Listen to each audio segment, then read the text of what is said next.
त्रिदेवों की परीक्षा। भागवत पुराण में वर्णित यह कथा इस प्रकार शुरू होती है कि आर्षि यह तय नहीं कर पा रहे थे कि तीन प्रमुख देवताओं ब्रह्मा, विष्णु या शिव में से कौन सबसे महान है। उन्होंने अहंकारी आर्षि भृगु को उनकी परीक्षा लेने का काम सौंपा। ब्रह्मा। भृगु सबसे पहले अपने पिता ब्रह्मा के पास गए, लेकिन जानबूझकर उनका उचित सम्मान नहीं किया। जब ब्रह्मा क्रोधित हुए तो भृगु ने उपहासपूर्वक उन्हें अस्वीकार कर दिया। शिव। इसके बाद भृगु कैलाश गए। जब भगवान शिव उन्हें गले लगाने के लिए उठे तो भृगु ने शिव को अपवित्र कहते हुए उनके हाव भाव को अस्वीकार कर दिया। शिव क्रोधित हो गए और पार्वती द्वारा शांत किए जाने से पहले उन्होंने आर्षि पर त्रिशूल से प्रहार करने का प्रयास किया। विष्णु। भृगु फिर वैकुंठ गए, जहां उन्होंने देखा कि विष्णु शेषनाग पर आराम कर रहे हैं और देवी लक्ष्मी उनके पैरों के पास हैं। भृगु ने खुद की उपेक्षा महसूस करते हुए विष्णु की छाती पर लात मारी। क्रोधित होने के बजाय विष्णु तुरंत उठे, भृगु को प्रणाम किया और आर्षि के पैर दबाते हुए पूछा कि क्या उन्हें विष्णु की कठोर छाती से चोट तो नहीं लगी। यह देखकर महर्षि भृगु की आंखों से आंसू बहने लगे। लक्ष्मी का प्रस्थान और वेंकटेश्वर का खोज। भगवान विष्णु के हृदय में निवास करने वाली लक्ष्मी का अपमान हुआ और वह क्रोधित हुई कि विष्णु ने उसी स्थान पर भृगु के इस अपराध को सहन कर लिया था जहां वह स्वयं निवास करती थीं। विष्णु की नम्रता के बावजूद उन्होंने महसूस किया कि उनके पति और उनके स्वयं के सम्मान का अनादर हुआ है। दुख और क्रोध में उन्होंने वैकुंठ छोड़ दिया और पृथ्वी पर चली गईं। विरह से व्याकुल भगवान विष्णु ने भी पृथ्वी पर अवतार लिया और लक्ष्मी को एक नए नश्वर रूप में खोजना शुरू कर दिया।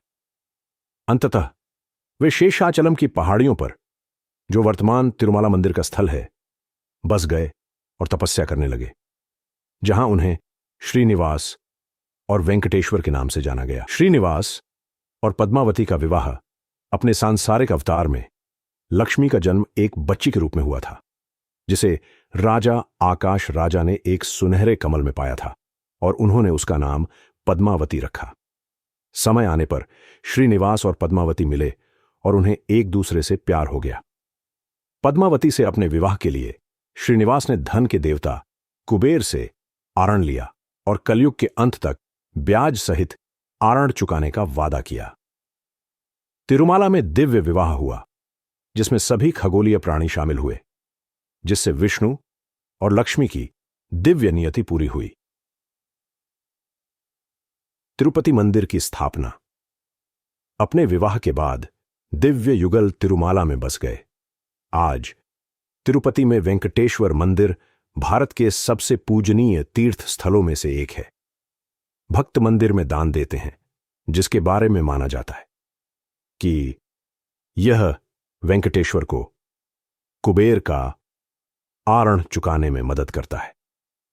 बहुत से लोग वेंकटेश्वर की पूजा करने से पहले देवी पद्मावती के पास के मंदिर में भी जाते हैं, ताकि उनका आशीर्वाद प्राप्त कर सके।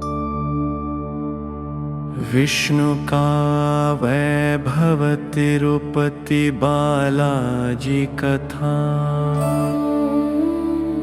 ओम वेंकटेशाय नमः।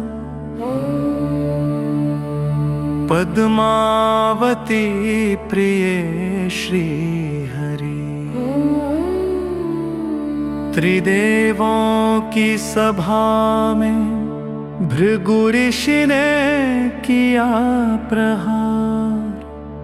विष्णु मौन थे पर हृदय में क्षमा का स्पंदन था। अपमान की पीड़ा में लक्ष्मी का पृथ्वी पर आगमन। बनी पद्मावती राजसी सौंदर्य में समाई। विष्णु ध्यान में चीकी के टीले जो था जैसे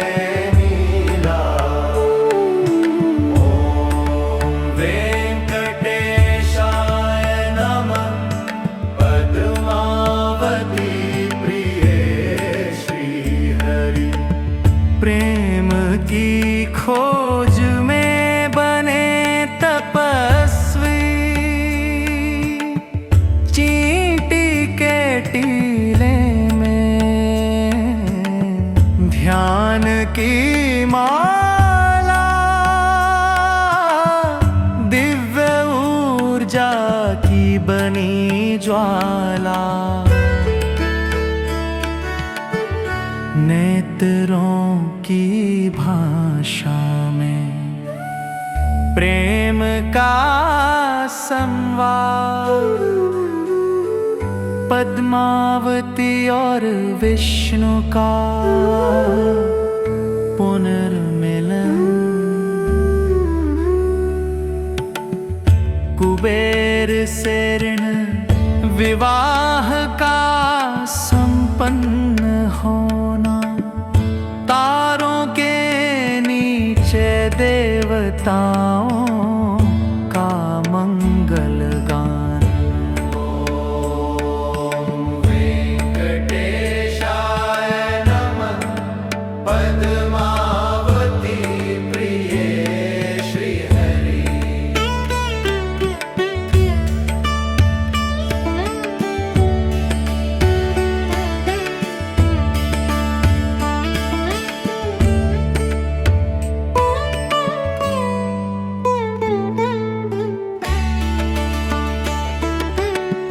तिरुमला की पहाड़ियों में वेंकटेश्वर का वास,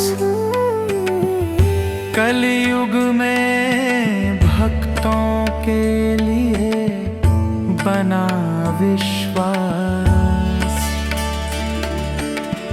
भक्तों के दान से चलता है कुबेर का ऋण, बालाजी के गर्भगृह में छिपा है दिव्य रहस्य गहन। विष्णुवासम तिरुपति का मंत्र। ओम वेंकटेशाय नमः, पद्मा